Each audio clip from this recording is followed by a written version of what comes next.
Salamat sa Panginoon. Tayo po muna yung manalangin. Father God, salamat Panginoon sa pag-iingat mo sa mga anak mo narito, Panginoon. Dalayan ko, Father God, punuin mo sila, Panginoon, ng kaalaman, katalinuhan, wisdom mula sa iyo, Ama. Pagpalain mo silang lahat, Panginoon, at kung ano man ang kulang sa kanila, punuan mo, Ama. Kung mayroong karamdaman, pag-alinin mo, Panginoon. Salamat, Lord. Patuloy mo sila, Panginoon, pagkalooban ng kanilang mga pangailangan sa araw-araw, Ama. Salamat, Panginoon, sa kalakasan at pinagkaloob sa bawat isa sa amin, Panginoon. Bigyan mo kami, Panginoon, ng pangunawa sa gabi ito. Maunawaan namin na yung salita, Ama. At ako bilang iyong lingkod, Panginoon. Bigyan mo, Panginoon, ng katalinuhan na makituro ayon lang sa iyong kalooban ng iyong mga salita, Ama. Basbasan mo ito, Panginoon, upang magsilbing yung buhay sa aming mga pagkatao, Panginoon. Salamat po, Ama. Ito ang dalangin sa pangalan ng Panginoon Jesus. Amen. Thank you, Lord. Purihin ang Panginoon. Sabi ko nga, pag lagi mong kasama ang Panginoon, talagang aayusin ng Diyos ang buhay mo.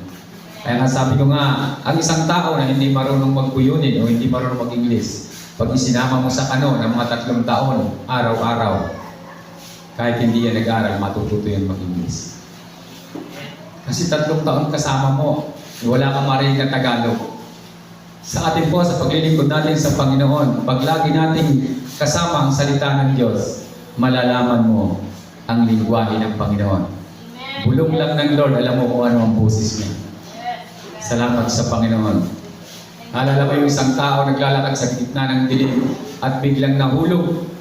Nahulog siya sa bangin. At sa pagkakahulog niya, siya ay nakakapit sa isang sanga. At nanalangin siya, Panginoon. Kasi siya ay ngalay na, pagod na siya. Nanalangin siya, sabi niya, Panginoon, tulungan mo ako. Sumagot ang Panginoon, anak, bitiw. Bumitiw ka. Sabi niya, Panginoon, ikaw ba yan?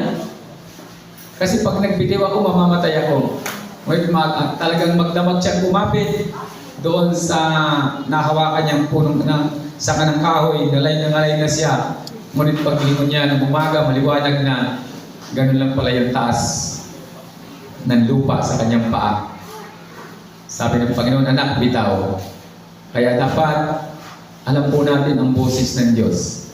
Dapat kilala natin ang Panginoon. Sabi ko nga, yung lingwahe ng Diyos dapat alam natin. Kasi sa tagal natin siyang kasama, simula pa nang tayo pinili ng Panginoon, dapat alam na natin siya. At ito na ang ating laging kasama araw-araw sa buhay natin. Sabi ko nga, isang tao na mahilig magkape, pag yan ay hindi nakapagkape kahit mag-almusal na yan, parang may kulang. Kasi parang, di ba, madali lang naman magkape, di ba? Titimpla ka lang. Magkakape ka na. At pag nakasanayan mo yun, hindi ka nasasabihan magkape ka. Kusa kang magkakape, pagising mo sa umaga, hahanapin ng katawan mo yung kape at gusto mong magkape. Pag nakasanayan mong kausapin ang Panginoon araw-araw, tuwing umaga sa buhay mo, hindi ka makakaalis ng tahanan mo na hindi mo siya makakausap. Kasi parang may kulang. Parang may kulang sa iyo. Kaya purihin ang Panginoon. Alam po ninyo, ang Panginoon ay talagang dakila sa lahat. May papasahin lang po ako sa Hallelujah, sa Genesis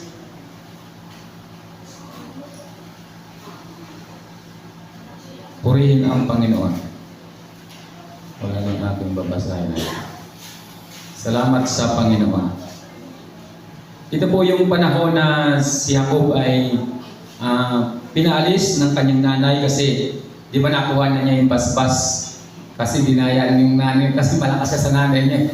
Dinaya ng nanay niya kaya nakuha niya yung basbas. Pero talagang sa umpisa pa lang nakasulat na yun na talagang yung bunso ang magkakamit. Doon siya ay naglalakbay papunta sa kanyang mga kamag-anak. Siya po ay nanaginip. Sabi po rito sa Genesis chapter 28 verse 10 hanggang 22. Sabi po rito, umalis nga si Jacob sa Beersheba at nagpunta sa Haran. Inabot siya ng paglubog ng araw sa isang lugar na minabuti niyang doon na magpalipas ng gabi. Isang bato ang inuna niya sa kanyang pagtulog.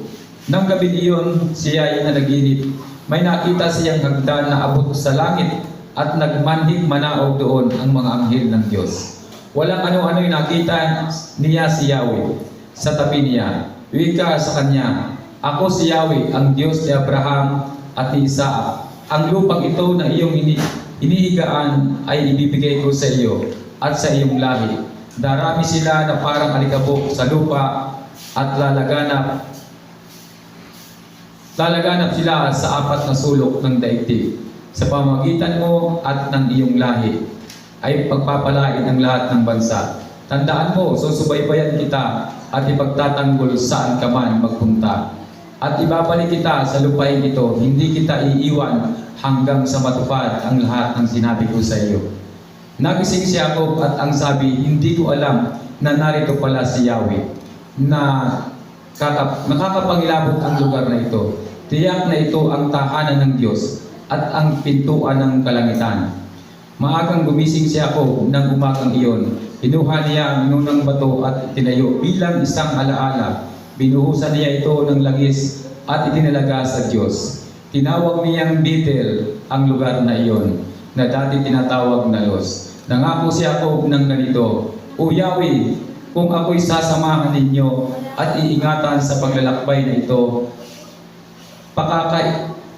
pakakainin at dadamitan at makakabalik na muli sa bahay ng aking ama.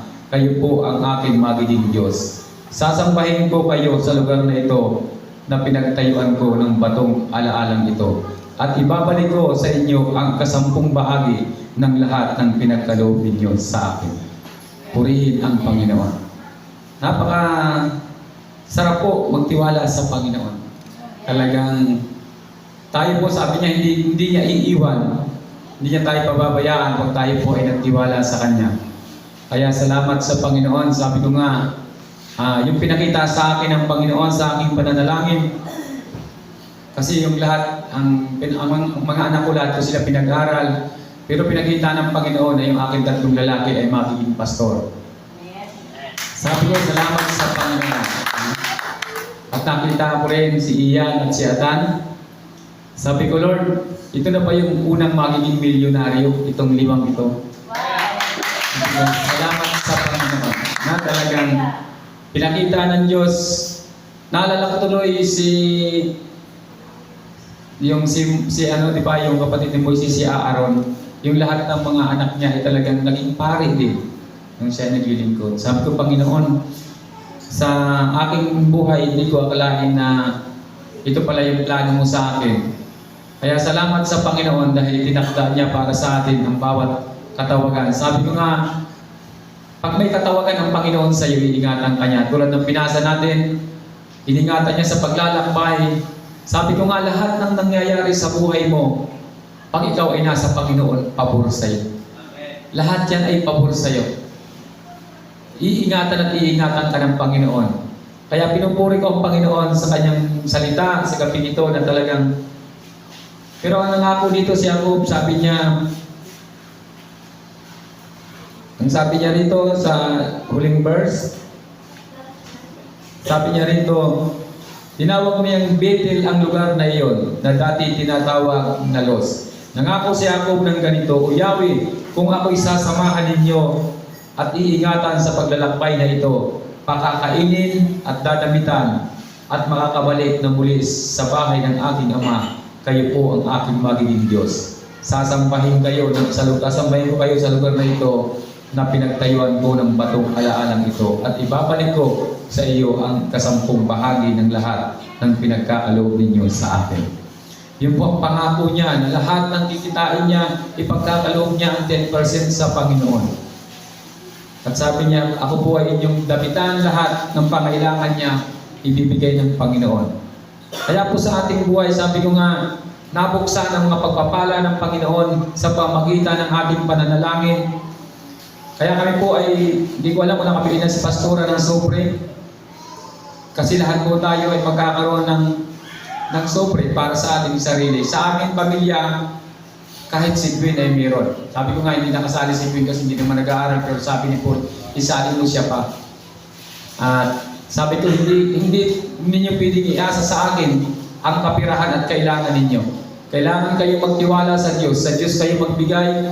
Sabi ko nga, imbis na sa ospital o sa pampagamot, ibigay nyo sa Panginoon. Kaya lahat kami ay may tithes envelope na talagang uumpisahan natin kung paano tayo magtiwala sa Panginoon. Para tayo ay lubusan niyang bigyan ng kasaganaan sa buhay. Ingatan, sabi niya sa kanyang salita, hindi niya tayo padadala ng salot at iingatan niya tayo bubuksan ng durungawan ng kalangitan. Kaya po ang pangako ng Panginoon, sabi ko nga, ang salita ng Diyos, ito po ay hindi nagkakamali kailanman. Nung umpisa, dalangin ng Panginoon ang mundo, walang mukha ang mundo, puro katubigan, sa tubig nananahan ng banal na Espiritu, at ang sabi ng Panginoon, magkaroon ng kalawakan at mahiwalay ang lupa sa dagat, ang tabang sa alat, at nangyari po ang lahat ng iyon sa salita ng Panginoon. At yung salita po niya sa Malakay 3:10, na pag nagbigay ka ng 10% sa Panginoon, bubuksan niya ang durungawan ng kalangitan. At sabi sa verse 11, hindi ko padadala ng salot. Ibig sabihin ng ating mga katawan, ng ating buong pamilya ay magiging malusog. Kaya tayo ay magkakaroon ng yaman mula sa Panginoon. Sa pagtitiwala po natin sa Diyos, sa pagbibigay natin sa Panginoon, makikita ninyo ang lumaragas ang pagpapala na ipinapangako ng Diyos sa atin. Sabi ko sa aking pamilya, sabi ko, magtiwala kayo sa Panginoon. Kasi hindi na pero ang binigay ng Panginoong himala sa buhay natin. Sabi ko nga, hindi ko malimutan, mag-challenge ako, nagtubugon sila si Paul. Talagang laki ng ibinalik ng Panginoon sa kanya. Talagang grabe, hindi ko maabot isipin na ganun pala ang pagpapala na ibinibigay ng Diyos pag ikaw ay nagbibigay sa Panginoon. Kayang-kaya kanyang pagpalain. At kanina habang nagpupuri tayo, hindi ko alam kung paano mangyayari ito, pero ang nakita ko kanina, si Brad Jire at si Brad Danny. Kasama natin nagpupuri sa Panginoon. Sabi ko, Lord, hindi ko alam kung paano ko gagawin, paano ko uumpisahan. Pero sabi ko, Lord, ikaw naman ang may alam ng lahat at ikaw ang kung may kapangyarihan. Hindi ko alam kung paano niya tatawagin yung dalawa para maglingkod sa Kanya. Basta ang alam ko ang Panginoon ang nakakaalam ng lahat ng bagay. Kaya sabi ko, salamat sa Panginoon. Pag nangyari ito, mga bagay na ito, bunga ito ng pagtitiwala ni Kuya Lito. Dahil ang sabi ng kanyang salita, pag nanampalataya ka, maliligtas ka, pati ang iyong buong pamilya. Salamat sa Panginoon. Talagang dadalhin ng Panginoon, una sa lahat ang ating mga pamilya, ang unang ilalapit ng Panginoon sa Kanya. Salamat sa Panginoon. Kaya tayo po ay magtiwala sa Panginoon. Tayo ay patuloy na lumapit sa Panginoon. Sabi ko nga, lahat ng bagay sa mundong ito nagmula sa Diyos.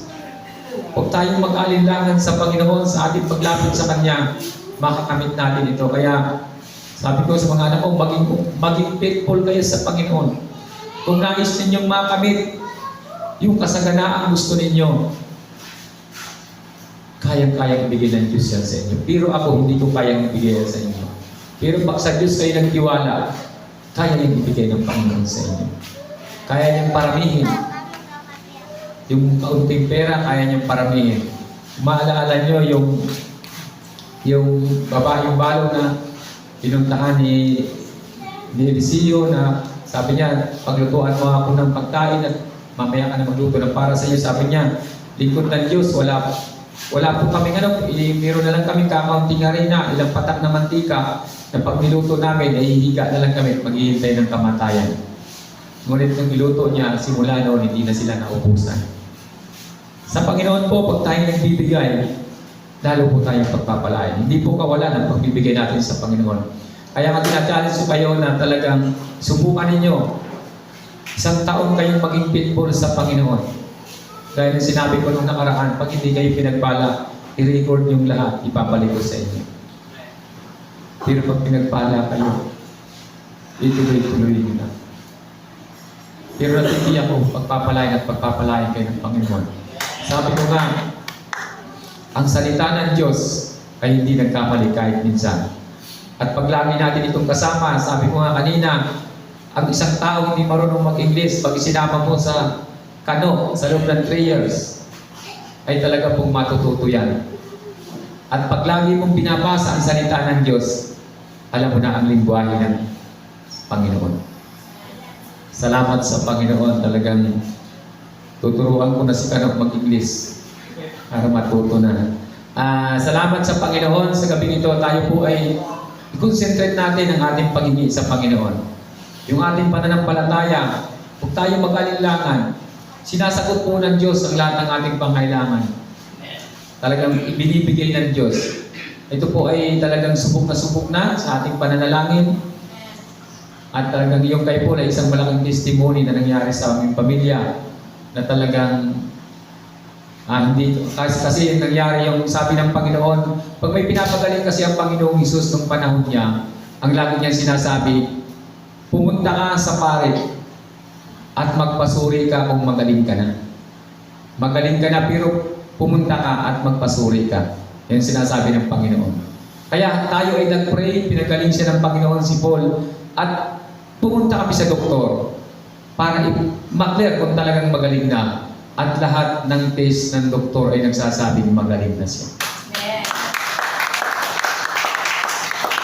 Kaya po, simula ngayon, ako po hindi nag-aalinlangang manalangin sa Panginoon. Hindi ako nag-aalinlangan kasi lahat ng nangyayari talaga, kahit sa buhay ko, sa sarili ko, yung una mga nangyayari, akala ko sabi ko parang nadidihado ako, pero habang tumatagal, yun lahat palang nangyayari pabor sa akin. Sabi ko, grabe ang Panginoon. Kaya po, sabi dito, ulitin ko lang yung mga verse na binasa natin kanina. Sabi niya dito kay Jacob,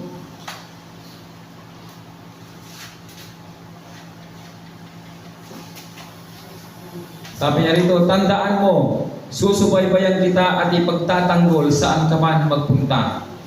Ibabalik kita sa lupain ito, hindi kita iiwan hanggang sa matupad ang lahat ng sinabi ko sa iyo. Lahat po ng pangako ng Diyos sa atin, hindi po niya tayo pababayaan. Siya po ang gagawa ng daan. Kung maalala niyo mga Israelita, wala silang madaanan. Diyos ang gumawa ng daan para silang makatawid. Diyos po ang gagawa ng daan para tayo ay pagpalain. Diyos ang gagawa ng daan para ikaw ay magkaroon kasaganaan sa buhay. Pag sumunod ka sa Panginoon, pag tinawag ka ng Panginoon, hindi ka po niya gugutomin. Hindi ka po niya talaga papabayaan. Yan po ay talagang tistig na tistig ko na sobra 100% talagang hindi kami pinababayaan ng Panginoon. At napakasaya po ng maglilingkod sa Panginoon, lalo tigit kung buong pamilya kayo magkakasama. Talaga pong ang tagumpay. Sabi ko nga mapalad yung mga bago pa lang na pamilya, tapos tulad nila Atan, nila Ian, pag sila ay naglingkod sa Panginoon, bago ko sila maging kaedad, napaka-milyonaryo na nila masyado. Tulad nila Jojo, nila Paul, nila Lumlom. Pag sila naglingkod, bago sila maging kaedad ko, napakalaki ng simbahan na hawakan nila. At sila ay mga milyonaryo na naglilingkod sa Panginoon. Tandaan ninyo, ang yaman ay nasa Diyos. Huwag kayong maniwala doon sa iba na umaalis sa paglilingkod sa Panginoon dahil inaanap yung yaman sa mundo. Mali po yun. Kasi ang salita ng Diyos, ang katotohanan nagsasabi na pag ikaw ay naglilingkod sa Panginoon, naging faithful ka sa Panginoon, pagpapalain ka ng Diyos. Yung iba lumalayo sa Panginoon dahil walang pera dyan. Mali yung kanilang pananampalataya, mali yung kanilang pagtitiwala sa Panginoon. Lahat po ng naglingkod sa Panginoon, sabi ng salita ng Panginoon, taging tapat, pinagpala po ng Diyos. Kaya po, nagpapasalamat ako kay Jojo kasi talagang malalim na yung nakikita kong pundasyon niya. Malalim na, kung minsan nakikita ko na talagang walang pera yan. At kung minsan kahit mayroon ako, hindi ko pa yan binibigyan. Hinahayaan ko lang. Pero nakikita ko maaga pa, nandito na sa simbahan, nag-aayos at nagtitiwala sa Panginoon. Kaya sabi ko, anak, magiging milyonaryo ka. Ipakikita ng Diyos ang kanyang pagpapala sa iyo sa pamamagitan ng iyong paglilingkod. Hindi magkakamali ang Panginoon. Kaya sabi ko, Lord, pag binuhusan mo ng pagpapala ang iyong lingkod, hindi ako maghihinayang bumuhos ng kayamanan sa kanyang mga anak. Aanin ko naman yung pera. Dito lang naman yan sa mundo. Hindi talaga iniiwan mo yan at iwan mo sa mabubuting kamay. Iniiwan mo sa mga alam mong tao makatutulong sa mga taong dapat tulungan. Salamat sa Panginoon. Kanina nagkakwentuhan kami ni Kuya dito yung mga plano muling sumariwa at talagang Lord, ipagkakaloob mo itong mga bagay dito sa amin. Sabi ko, isang araw, kami ni Kuya dito ay mag-iikot-ikot na lang sa mga simbahan na aming natulungan at naitayo para mag-advise. Ang sarap nun. Meron kaming sariling driver. Alam ka naman na ako ang driver ni Kuya dito. Dapat may driver kaming dalawa. Diba? Meron kaming sariling driver. Kuya, doon muna tayo. Magbibigay tayo ng punta tayo sa Davao muna kung saan tayo. Napakabuti ng Panginoon. At yan pong lahat ng yan ay mangyayari sa tulong ng Panginoon sa atin. Ibibigay po ng Diyos yan sa pagiging tapat natin sa Kanya. Sabi ko nga, tayo dito ay halos nasa 50 kasama kabataan, kasama bata. Kaya sabi ko, lahat bibigyan talaga ng envelope. Lahat magtatayad. Sabi ko nga kay friends, sabi ko, simula ngayon, pag may baong kang 50, tanggalin mo na yung 5. Kaya sabi, may nagsasabi niya, wala man akong hanap buhay. Kahit ka walang hanap buhay, baka tumanggap ka ng 50 isang linggo, di meron ka rin 5 pisong ibibigay sa sobre mo. At yung 5 yan ang magdadala sa'yo ng kayamanan. Amen. Yung mga kabataan, magkano baon nila isang linggo, baka 100, may 10 piso silang may ibibigay sa Diyos. At yun ang mag-protection sa kanila. Sa kalusugan nila, sa kanilang pangailangan, yun po ang magbibigay ng protection sa kanila. Kaya, sabi ng kanyang salita, hindi ko kayo padadala ng salot, pagpapalaan ko kayo. Kaya, ito po ay umpisahan natin sa linggo, ang pagpapalang ibibigay ng Panginoon. Sabi ko, Lord, salamat dahil kami, Panginoon, ay pinagpapala at pinagpapala mo. Kaya alam ko, mararanasan natin ang pagpapala mula sa Panginoon. Salamat sa kanyang mga salita sa gabi ito. Tayo po'y patuloy na magtiwala sa Diyos. Sabi ko nga, wala palang hinahangad ang tao pag umiidad na yan. Parang gusto mo talagang makatulong sa mga. Sabi ko, kaya pala yung iba, pag maedad na, naghahanap ng apo. Kasi yung pala kailangan talaga. Kaya mapalad kami ni Kuya dito kasi diba, talagang sabi ko nga, nakita ko si Angel, kaya sabi ko, si Angel na pala ang bata dito. Diba, parang sabi ko, dapat yan, dagdagan na ni Atan. Purihin ang Panginoon. Alam ko, ang plano ng Panginoon ay talaga pong pinakadabis na plano ng Diyos. No? Kaya, sabi ko nga kay Pastora, hindi pa kami mag-junior. Kaya una. Purihin ang Panginoon. Alam po ninyo, napakasarap maglingkod sa Panginoon. Darating ang araw, pag kayo ay mga pastor na, iikot na lang kami na kayo dito, tiniri. Siyempre kami mga senior, alam ka naman na, kami na siyempre 4 yung body-body, ikot-ikot na lang kami. Pero kahit kami mga senior, kami yung mapipira siyempre. Siyempre kami yung supporter niya, kami yung, kaya pag iikot namin, asahan nyo na may biyaya yan. Yung ang dala ng paglilingkod sa Panginoon. Kaya, salamat sa Panginoon dahil kayo ay talagang itinakda ng Panginoon para maging manggagawa ng Panginoon. Kaya, diba, ang tema natin ay harvest. Kaya magka-harvest tayo ng biyaya mula sa Panginoon. Salamat sa kanyang mga salita sa gabi ito. Tayo po'y manalangin. Father God, salamat Panginoon. Dahil ang iyong mga salita, Panginoon, ay nagliwanag sa aming mga puso, Panginoon, na sa inyo po kami magtiwala, Ama, at hindi mo kami pababayaan, Panginoon. Pagyayamanin mo ang iyong mga anak, Panginoon.